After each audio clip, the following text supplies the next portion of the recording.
unbelievably, worldwide, there are 2,000 cell phones for every 1,000 people. In other words, there are 2 cell phones for every person in the world, which is kind of astounding. And very troublingly, then the public view of, 25 years ago, the public view of business was very positive. And business people were actually heroes. Now, unfortunately, that's just the opposite way. And we'll talk about that a little later as to your possible role, the importance of your role in trying to combat that. I mean, right now, the only people lower in public esteem than business people are politicians and clergy. Okay, today we're going to talk about the role of research in Colgate's success and how this role will indeed continue to grow. As part of the subhead of your theme, as Bob talked about it, the second half is insights as a navigator. And the word navigator in describing research is very interesting because it was a long time to get to that stage where you really are the navigator, and we'll even go beyond that. Looking back, originally, research was just the observer, and that metamorphosed into observer and measurer, and then measurer and interpreter, and now, fortunately, interpreter and navigator, and that will continue to reputation guardian, because I think that, and Susan alluded to it briefly, your responsibility in this area is growing and will ultimately become extremely important. But as the Colgate people did, you have to push to get there. That is to say, you have to push to get those roles. And later on, I'll be talking about the need to strengthen, you work to strengthen your function, and you fight to get a seat at the decision-making table. I'm going to talk about the partnership in Colgate between the company and research. And as a matter of fact, there's several people led by Jim Figura who are here from Colgate. Could you just stand up for a minute, guys? Well, it's more than several. Okay, good. Great. And they really did fight for the authority over the years, and they fought for a position at the table so that they have essentially been one of the major driving forces behind all the changes at Colgate. Certain characteristics that they exhibited. And truthfulness is interesting, that not influenced by politics. Actually, the current CEO, in describing Jim the other day when we were talking about this speech, said that he is compulsively truthful, which is maybe going too far, but nonetheless, it's really right.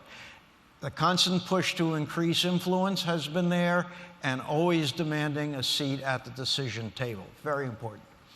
Okay, so let's look at that role.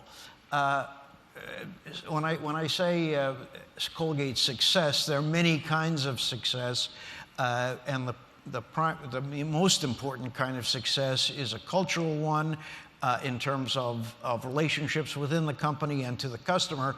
But I'm going to use here for a moment the definitions that are more familiar to Wall Street, which are: what is the growth over time of operating profit? What is the growth over time on the after-tax return on capital? And what is the growth over time in shareholder value? Let's look at these individually. Here, for some reason, you guys celebrated the 25th a couple of years late, as I recall. So, but when I talked about Colgate then, this is, plus another year or so, this is the result we had, a nice steady growth in operating profit. But the question is, can you sustain it? Can it continue into the future? Here we shrink that and take it out to the end of last year, and it's a pretty good record. Again, research really played a very vital role in making this happen. The return on capital, we originally had a return on capital below our cost of capital. The cost of capital was about 9.5%. We had a return around 6%. We set a longer-term goal to get to 15% after tax. And in those few years before that get-together that we had here with half a dozen people who attended, and we improved it each year, and now it's at and has been running in the high 30s, which is I think the leader in the industry. And importantly, growth in shareholder value. There's a young lady from Procter & Gamble here, sitting right here. So we talked about this briefly before. And for those 5 years, again, the same 5 years in the mid to late 80s, the Standard & Poor's doubled, 102%. Our objective was to be ahead of that and ahead of the peer group, which was Unilever, Procter & Gamble, Gillette at that time, and various other companies, Clorox. And the peer group did well, 50% better than the S&P, and we did somewhat better than the peer group. So that was good. It did accelerate over the years, and for the last 27 years, until I guess the end of last year, the S&P grew 1,349%. The peer group went up, as you see, by 3,500 or so, and we went up by 5,300. And so those 9 or 10 people over here who are Colgate shareholders over the years have done well. But so the reason I showed those only are because I remember learning very early in my career when somebody told me that when you're making a presentation and the numbers are good, show them up front. If they're not good, don't show them. So now let's talk about the strategic initiatives that got us there and are moving us hopefully the same way into the future, again with major roles played by research. So the initiatives that we developed, again with the help of research, I remember at the time the senior people in research went around the world, talked to our people, talked to competitors, and put together a document, what business to emphasize, which to exit. And I guess I can use this word now. The general counsel will normally not let you use this word while you're active, but since my retirement, I can talk about it, is that the objective as developed by research was we want to be in categories where we can dominate. And that meant that we had to make the business a lot leaner and with a lot fewer businesses. But to give you 2 examples, and there are several, but for example, toothpaste. Again, the research conclusion was that we can dominate this over time if we focus on it.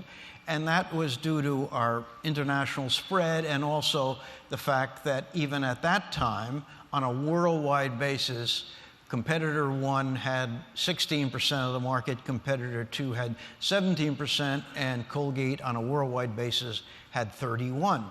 And again, so plans were developed with the great involvement of research to over time ensure that our share grew, and as a result, hopefully the competitor shares would drop.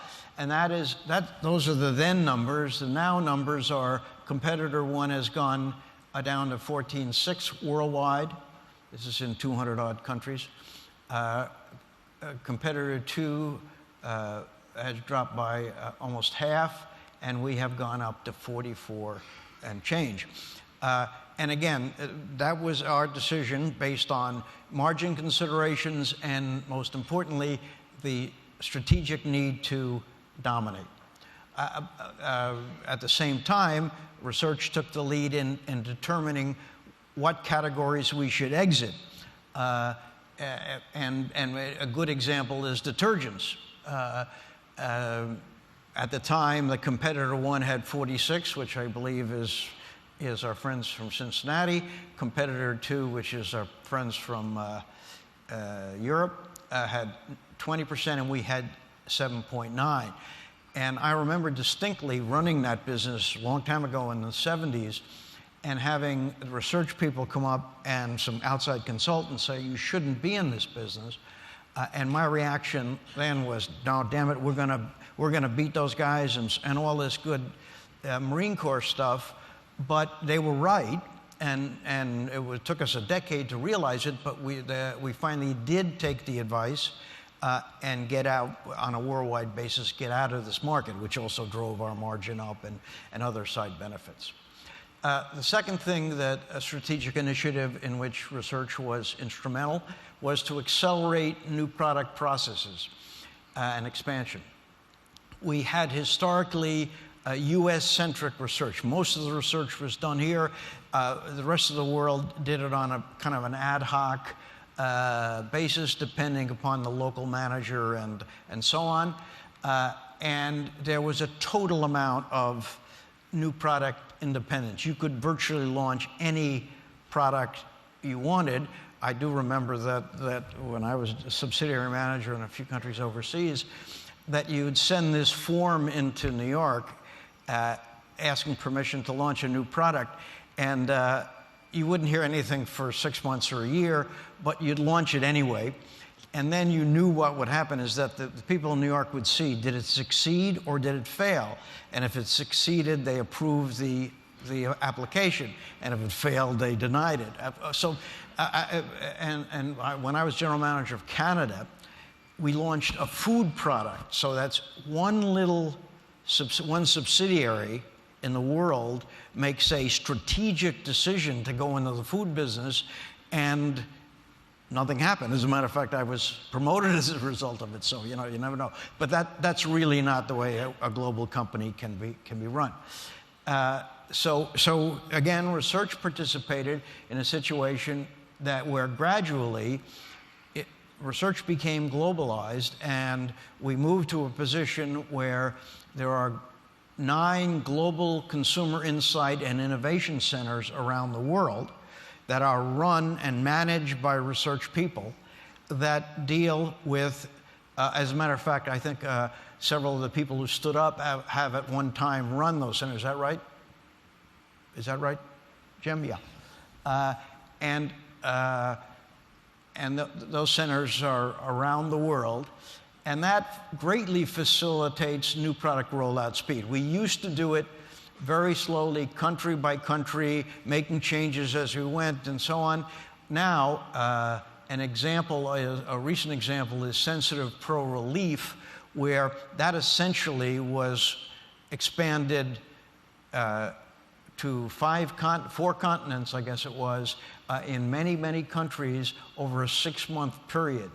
And that's because the research is done with sufficient intensity locally that up front we can determine where that product will work and where it will not work, and therefore we can, through the aegis of this research effort, run, for example, similar advertising. And here's a montage of the commercials, of the one commercial, which is in 20 languages, a single execution for that new product. I don't even know if this has started yet. Has it?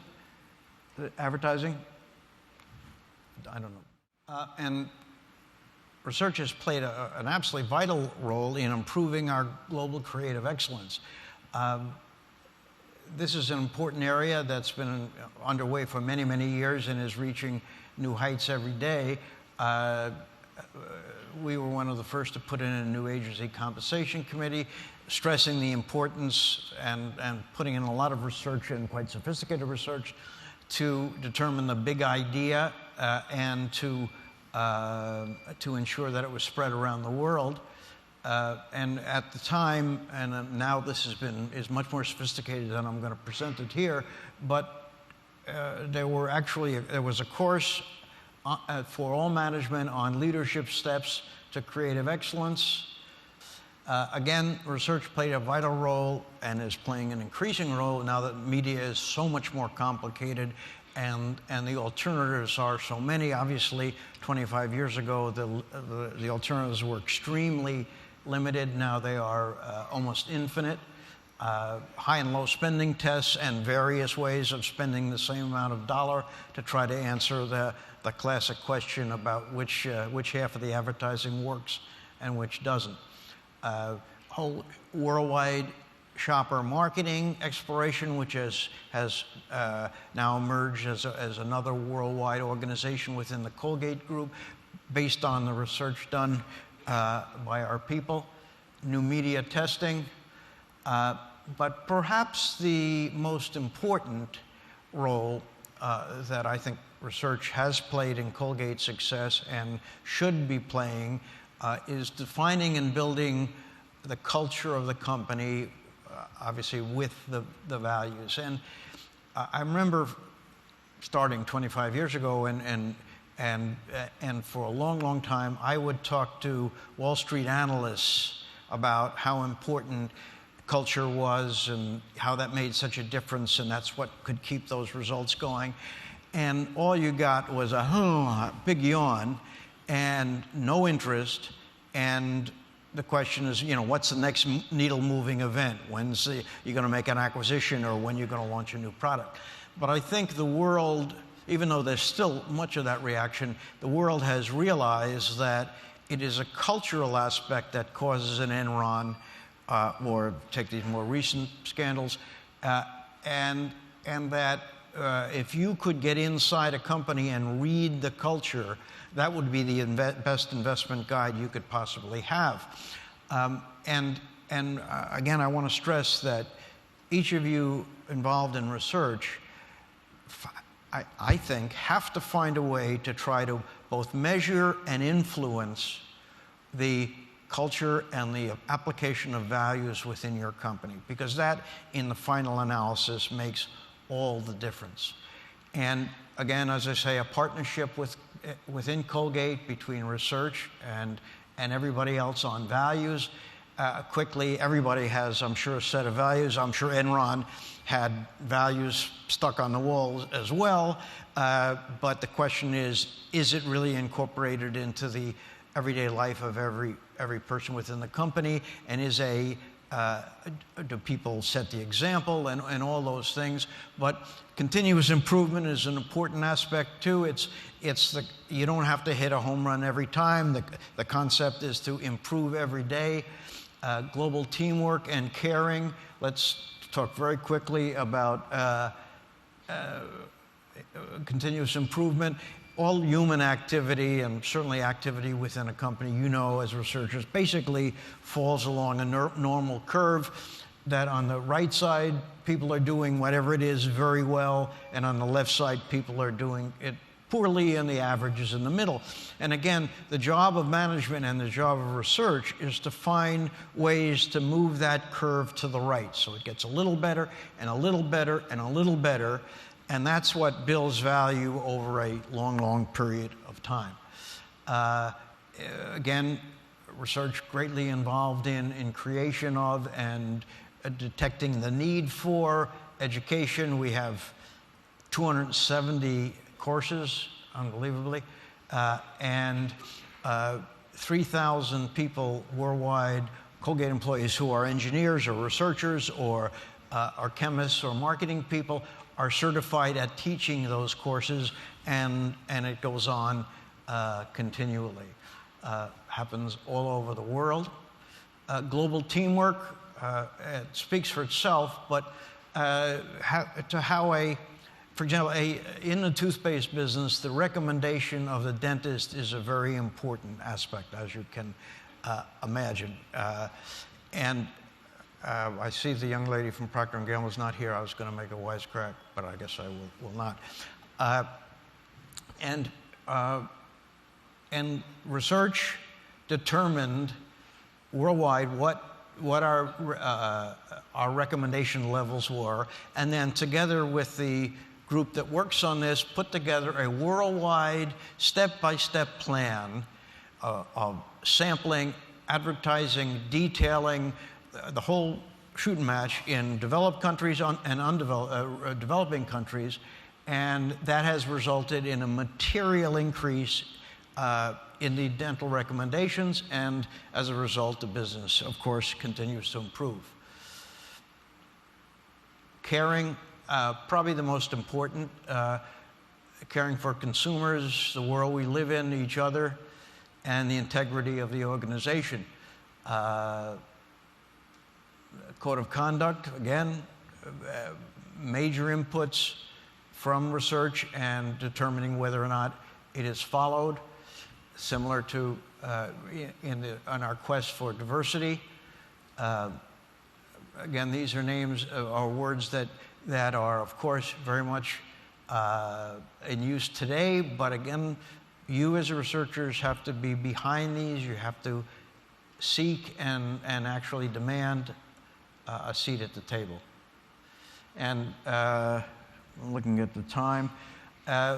This is an interesting situation where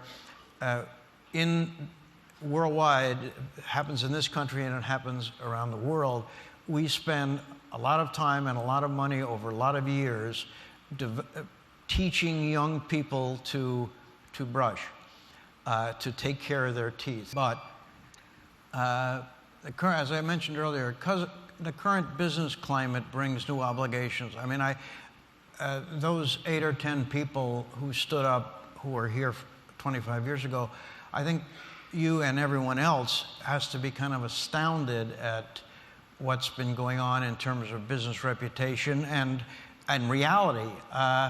The public view of business is bad. I mean, there's no question about that. And it's a function of both perceived and real dishonesty. My own sense is that while there's plenty of real dishonesty, the perception is far more broad and deep than the reality, but nonetheless, I really do think that everybody in this room has a big obligation. It's a tough one to take on because I really do think that each of you, either from an outside consultancy point of view or more importantly perhaps from an internal basis, you have a handle on the organization. You see how consumers are reacting. You see how employees are reacting. So you, I would think, must constantly observe the whole organization and its part, observing the good practices and detecting problems. Obviously, you know all this within the products, consumers' reaction to them, how the environment is being treated by the company, how the human element is treated, and how they're following the regulatory. But the question then is, then what? Again, if, like the Colgate people, you have forced yourself, so to speak, into frequent contact with senior management and have earned a seat at the decision table, you can bring that up. Even if you haven't, there should be routes for you to get to the top. The next question is, once you do that, if management ignores what you say, what do you do then? And that's a different kind of question because that involves your career and everything else. My own thought is that if you don't get the right answers or something like this, then probably you're in the wrong place. So the roles of navigator, as we've talked about, and guardian are certainly vital, and you are, without question, just as Colgate people were, a major factor in the current and success of whatever business you are engaged in. And I really do think, and this is a real reason I wanted to come back and talk to you, you are in a unique position to do this, and only you can do it. It was great being here for the 25th, or for the 50th, great for the 75th, and I have a personal objective to be here for the 100th. I will then be 97 years old, but that will give me a reason to be, struggling to live, come back to you guys. Thank you very much. That's what I wanted to say, and I appreciate it.